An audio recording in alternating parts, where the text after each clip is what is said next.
Money is a ghost. It is a phantom that haunts the waking hours of 7 billion people, yet most will never touch its true pulse. We are told a lie from the moment we can crawl. We are told that money is the reward for sweat. We are told that if we grind our bones into the gears of the machine for 40 years, the machine will eventually spit out a golden watch and a quiet grave. It is a hallucination. In the year 2026, as inflation acts as a silent termite hollowing out the beams of your house, 78% of Americans are living paycheck to paycheck. They are running on a treadmill that is powered by their own exhaustion. They are trading the only finite resource they possess, time, for a currency that central banks print into oblivion. This is the great theft. This is the invisible tax on existence. We see the skyscrapers and the private jets and we tell ourselves a story about luck. We tell ourselves the game is rigged, a closed circuit for the elite, a bloodline inheritance. But the data screams a different truth. 68% of the ultra-wealthy did not inherit a cent. They did not wake up with a silver spoon. They woke up in the dirt and realized that the dirt was full of seeds. Wealth is not a lottery. Wealth is not a gift. Wealth is a cold, calculated science of creating perceived value at a scale that the human mind struggles to comprehend. If you are chasing money, you have already lost. Money is a shadow. It follows the object that casts it. The object is the solution. The shadow is the cash. To build wealth from nothing is to stop being a consumer of shadows and start being a creator of light. We live in a paradox of effort. You see the man under the sun, his back breaking under the weight of stones, earning $20 an hour. You see the woman behind a screen, clicking a button that moves 1 million units of software, earning $20,000 a second. The world screams that this is unfair. The world demands a moral alignment between sweat and silver, but the market has no heart. The market is a machine that measures one thing, the magnitude of the problem solved. The man with the stones solves a local problem for one person. The woman with the software solves a global problem for 1 million people. This is the disconnect that keeps the masses in chains. We are trained to be labor for wages creatures. We are taught to sell our life in 60-minute increments, but time does not scale. You only have 24 hours and the reaper takes 8 of them for sleep. If your income is tied to your presence, you are a digital sharecropper. You are renting out your life to buy back your survival. The paradox is that the harder you work at a job, the less time you have to build a fortune. Wealth requires the decoupling of time from value. It requires you to build a bridge while you are still standing on the shore. We look at Jeff Bezos and see $100 billion, and we feel a surge of resentment. But we forget the friction he removed from the world. We forget the millions of hours of human frustration he dissolved into a single click. He didn't find the money. He built a vacuum that sucked the money out of the pockets of everyone who valued their time more than their $5 shipping fee. Wealth is the byproduct of efficiency. It is the grease in the engine of civilization.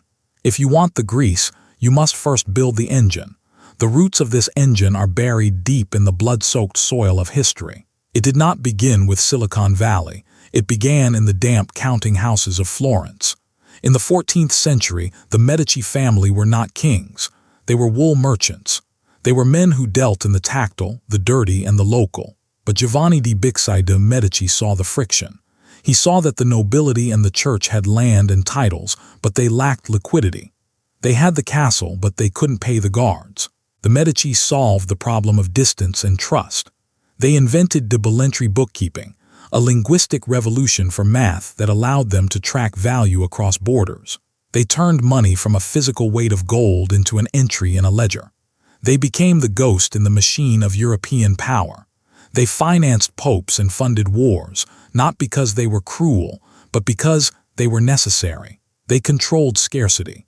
In colonial Philadelphia, Benjamin Franklin arrived with 3 pence and a mouth full of dust. He didn't look for a high-paying job. He looked for the information gap. He saw a colony of farmers and merchants who were starving for news, for connection, for a sense of identity. He didn't just print paper. He printed a mirror for society. He scaled his influence through franchises, giving other men the tools to print while he took a slice of the value. He understood that wealth is a network. By the time the Industrial Revolution tore the world open, Andrew Carnegie was a boy earning $1 a week in a cotton mill. He didn't stay in the mill. He watched the patterns. He saw the iron veins of the railroad stretching across the continent and realized that the bottleneck was steel. He didn't just make steel. He owned the coal, the iron ore, and the ships. He practiced vertical integration, a fancy term for owning every throat that the product had to pass through. These men were not just lucky, they were architects of systems. They realized that the path from nothing to everything requires a total abandonment of the employee mindset. How does the machine actually turn? Imagine a gear. On one side is the need. On the other side is the solution. Money is the friction-reducing oil between them. The mechanism of wealth is built on 3 pillars: scarcity, scalability, and sustainability. If what you do can be done by 1,000 other people, your value is 0. You are a commodity. You are a replaceable part in someone else's engine. But if you solve a problem that is rare, difficult, or painful, you create a vacuum. Money rushes into a vacuum. Look at Sarah Blakely. She didn't have a fashion degree. She had a pair of scissors and a frustration with how her clothes fit. She solved a physical discomfort for half the population. She didn't sell a product. She sold confidence. And she did it with $5,000 and a relentless refusal to accept the no of the gatekeepers. The mechanism is often digital now, but the physics remain the same. A software developer writes a line of code once, and that code works for him while he sleeps. It replicates itself 1 billion times at 0 marginal cost. That is the holy grail. That is the fast lane. When you trade your time, you are in a linear cage. When you trade a product, you are in an exponential field. The modern world has replaced the Medici ledgers with algorithms, but the game is still about solving the third-place need like Howard Schultz did with Starbucks. He didn't sell coffee, he sold an atmosphere. He sold a reprieve from the crushing weight of the office and the domesticity of the home. He scaled a feeling. This is the mechanical truth. You must find a way to serve the many while you are only one. You must build a tool that can exist without your hands holding it. Whether it is an index fund that uses the compounding interest of the top 500 companies to turn 5,000 into 1,000,000, or a piece of AI that automates a niche logistics delay, the goal is the same. You are building a synthetic version of yourself that earns while the biological version of you lives. But here is the dark conclusion, the part they don't print on the glossy covers of the business magazines. The pursuit of wealth is a psychological war with the self. It is a journey into a void where there are no guarantees. We talk about the 68% who made it, but we rarely speak of the 90% of startups that end in the graveyard. The path from nothing to wealth is paved with the wreckage of those who had the right idea but the wrong timing, or the right heart but the wrong math. Wealth is fragile. It is a mountain of glass. The same systems that build fortunes, leverage, debt, and rapid expansion, are the same systems that can crush a man in a single afternoon. Look at the South Sea bubble of 1720, or the crash of 1929, or the crypto winters of the modern era. The market gives, and the market takes with a cold, indifferent hand. We have traded the security of the tribe for the volatility of the individual. We have abandoned the lost strategies of the 1950s, the union apprenticeships, the debt-free trades, the simple life of a hardware store owner, for a high-stakes gamble on global scalability. We are more connected than ever, yet more economically precarious. We are chasing a dream of total freedom, but that freedom requires a level of risk that most human nervous systems are not evolved to handle. We are biological creatures living in a digital casino.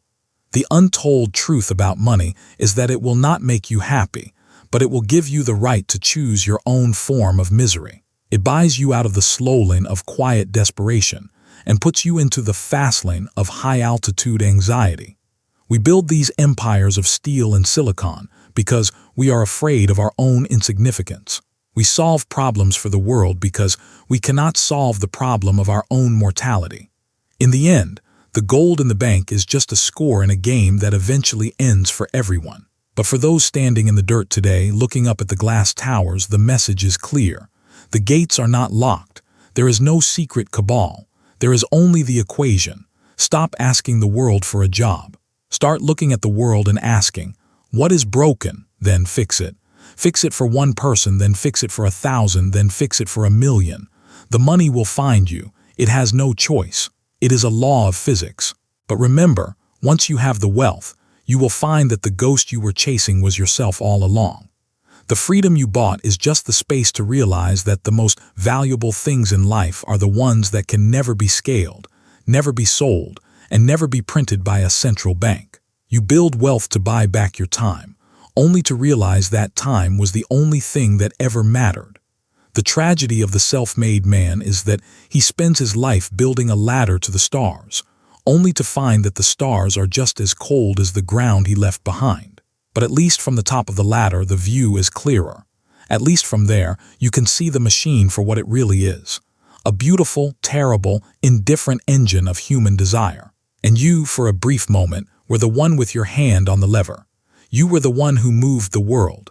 To master this engine, you must first master the silence of the long haul. The world celebrates the overnight success because it makes for a better story, but there is no such thing. There is only the compounding of small, invisible victories. It is the printer in Philadelphia working until midnight while his competitors are at the tavern. It is the woman in the guest room stitching prototypes until her fingers bleed. It is the cold math of the Medici ledger. We are living in an era of extreme noise where everyone is screaming about their hustle and their brand. But true wealth is quiet. It is the sound of a well-oiled machine running in the background while you are miles away. It is the discipline to live on 30% of what you earn so that the remaining 70% can go to war for you in the markets. It is the realization that a job is a temporary solution to a permanent problem. The permanent problem is that you are a consumer in a world designed to drain you. Every subscription, every credit card interest point, every luxury you don't need is a leak in your ship. To build wealth from nothing, you must first plug the leaks. You must become a fortress. You must value your future self more than your current comfort. This is the psychological barrier that stops most people before they even begin. They want the fruit, but they hate the soil. They want the freedom, but they fear the responsibility. They want to be the architect, but they are too afraid to pick up the hammer. But for the few who are willing to look into the abyss of the market and see it not as a monster, but as a mirror, the rewards are infinite. The science of value creation is the only true magic left in the world. It is the power to turn a thought into a reality, an idea into an empire, and a person with nothing into a person who can change the course of history. The road is open, the equation is written on the wall. The only question is whether you have the stomach to solve it. Wealth is waiting. It is a ghost looking for a body. It is a shadow looking for an object. Be the object, be the solution. Be the one who refuses to be a replaceable part. The machine is hungry and it is always looking for someone who knows how to feed it. Feed it value and it will feed you for a lifetime. This is the truth. This is the game. This is the only way out of the cage. The clock is ticking, and every second you spend as a laborer is a second you lose as a creator. Choose. Choose the struggle of the build over the comfort of the decay. Choose the risk of the fast lane over the certainty of the slow lane. Choose to be the one who owns the ledger, not the one whose name is written in red. Because in the end, the only thing worse than having nothing is having had the chance to have everything and being too afraid to take it. The world is full of broken things. Go find one, fix it, and watch the ghosts of gold turn into the reality of your life. This is the untold truth. This is the path. Walk it, or stay in the shadows forever. The choice was always yours. It was never about the money. It was always about the power to say no. No to the boss. No to the debt. No to the mediocrity. Wealth is the ultimate no. It is the shield that protects your soul from the crushing weight of the world's demands. Build that shield. Build it now. Before the termites finish the beams. Before the sun sets on your 24 hours. Before the ghost of what you could have been becomes the only thing that haunts your grave. The science is there. The history is there. The mechanism is waiting. All that is missing is the will. Will you be the one? Will you be the Medici of your own life? Or will you just be another entry in someone else's ledger? The answer is in the next hour. The answer is in the next problem you solve. Go. The world is waiting to pay you for your brilliance. Don't keep it waiting. Don't let the fire go out. Wealth is not a dream. It is a decision. Make it, now and never look back. The view from the top is waiting. The stars are cold, but they are yours. The ladder is yours. The empire is yours, if you are brave enough to build it from nothing. If you are ruthless enough to see the truth. Money is a ghost. It's time you started hunting.